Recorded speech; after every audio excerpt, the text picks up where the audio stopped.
Okay, slow down, stop. Call him, say, here, Teddy. Here, Teddy. Tell him sit. Sit.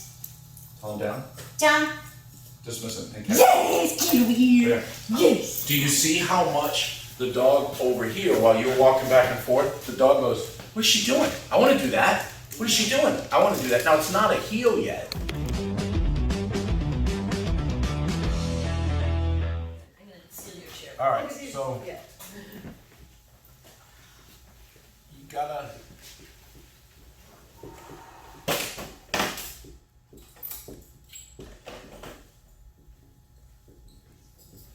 make versus teach. Okay, so some of the old school is you make him do it. You make him do it. Okay, you can do that, and that's what people do. They'll April, stop fussing.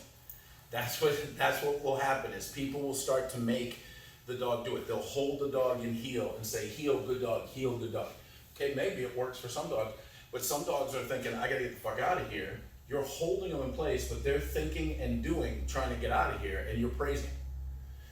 Then there's people who have a lot of food, and they're like, come on, heel, come on, heel, come on, heel. Well, that is get.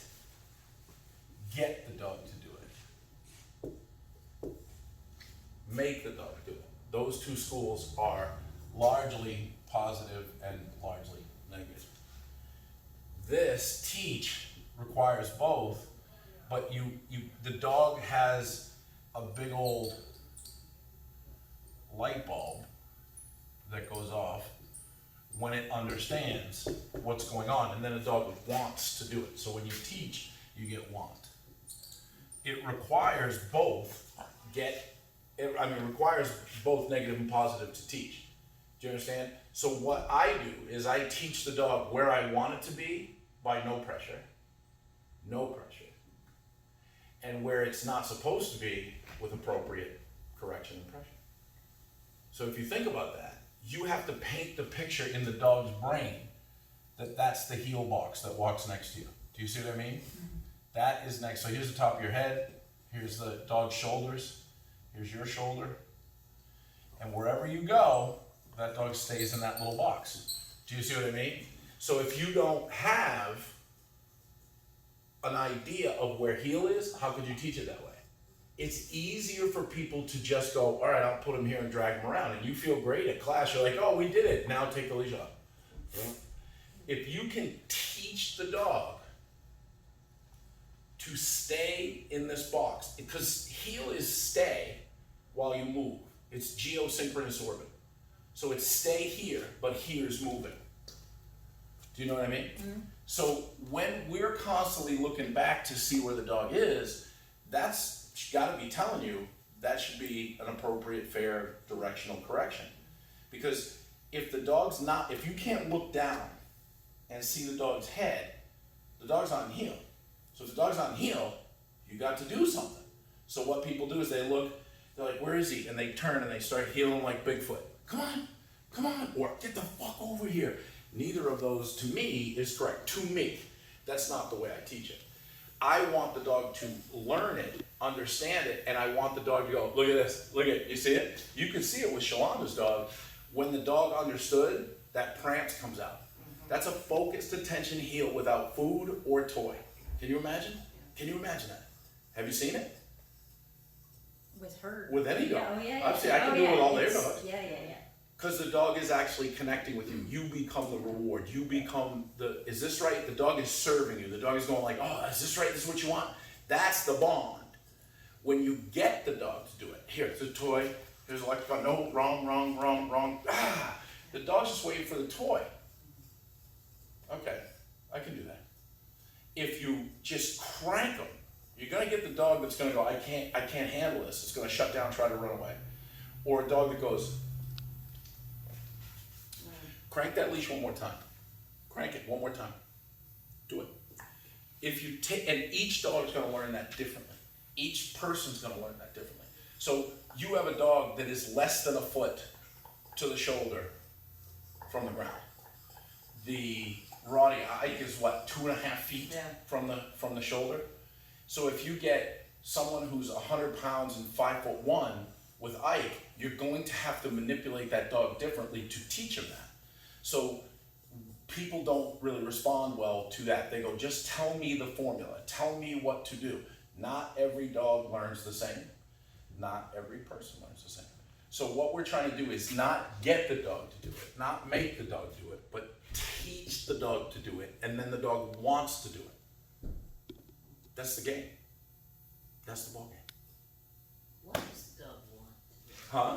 Why does the dog want to do it? I mean, Well- you'd probably rather be out swimming or something. How do you know your dog really wants to work with you? What people do is they teach their dog to go swimming. They teach their dog to go chase the ball. They teach their dog that they're gonna entertain the dog. Well, what's more important to you, and I know the answer to this, entertaining your dog or having your dog be obedient? I'd rather have the dog obedient. No, you wouldn't. I struggle with it, but I think I really do want her to be At times obedient. you want that. Yes, People yes. want that when the dog's headed for the street. People want, so what she said was, just so you can hear it, is that I want an obedient dog. Nope, if you want an obedient dog, you will have an obedient dog. If you want to entertain the dog, you're going to throw sticks for it. You're gonna rub its butt. It's gonna sleep in bed with you. And people go, oh, don't you love dogs? Listen to me. For 36,000 years before our modern era, there were no Petcos. There were no licky mats. There were no thunder shirts. There was no medication. There was no dog beds. There was no dog park. Why have we thought in the last 20 years that all these things are what a dog needs? No. And where do you see tragedy? Dog parks, daycares, dogs chewing beds up, dogs being possessive over beds. But people are like, I just want the dog to be happy. Watch a dog heal. Watch how happy it is. Watch a dog do dog things, not running around acting like a foolish dog, but serving people. And the dog is like, yes, I love this. It is cruel. Purely positive shit is cruel. And all the electric shit is cruel too. But people can justify it in their heads. But then, what I think is the most cruel of all is when people go and just confuse the shit out of the dog. They're like, here, go play with the other dog. And now you go somewhere else and there's a bunch of dogs playing across the street. Dog blows your shoulder out and goes flying after these other dogs, and you're like, no! And the dog's like, no, 100% of the time, yes. Like, yes, I go where I want to go, because that's what you taught me to do. You teach the limits first, and then you have to understand how to structure things so that the dog doesn't think it's entitled to do things. Because that's what dogs are. They're entitled to do things now. That's why we have a problem. And imagine you say, I want my kids to love me. So I'm going to give them everything I want. I want to give them and everything they want. Now you go do your laundry. What are they going to do? Jan? What are they going to do? Fuck with your stuff while you're gone. No, they're going to go, fuck you, I'm not doing it. Well, how did they learn to talk to me like that? No, I taught them to. I didn't let them. I reinforced it. And what people think a dog is nowadays is it's emotional. There's too much emotion in a dog. There's hate, there's anger, there's pity, there's great fabricated joy. There's confusion. It's all emotion, and you have to take the emotion out of it. And I don't mean take the emotion out of it to be a zombie. I mean, you have to see it from the dog's eye point of view. And when you do that, you can get dogs to do some fucking amazing things. But if the dog is just amazing to you by being happy, because you have a stuffed animal collection for your dog, yeah? Just one thing. I didn't say that. What did I say? You have a stuffed animal collection for your dog. Yep. You bought your dog many, it's a simple question, really. You bought your dog many toys. Yeah, Does your dog want them? periodically. You just said she doesn't want them. You just said that. Do you hear yourself? Yeah, no, well, this Yeah, is yeah, why no? I'm here. What does that mean? Yes or no? I'm- You understand that you have to look at the dog the way the dog, so you just said to me, I said, do you have toys? And you said, she doesn't want them. Then I said, does your dog want the toys? And you said, periodically. You just said she doesn't want them. Now you're saying She wants them periodically. Does she have a favorite toy that she plays with every day? Okay, so what is it? She wants them periodically, or she doesn't want them? Would she live fine without them? Yeah, So why does she have them? to make me feel good. Right. It's a selfish, so what's my motto? It's not the dog, it's you. So if you're trying to get a dog to love you, if you're trying to get a dog to, that's called stalking in the human world. I got your flower today, bro. You smell so much better when you're awake. Like, what are we doing? What are we doing?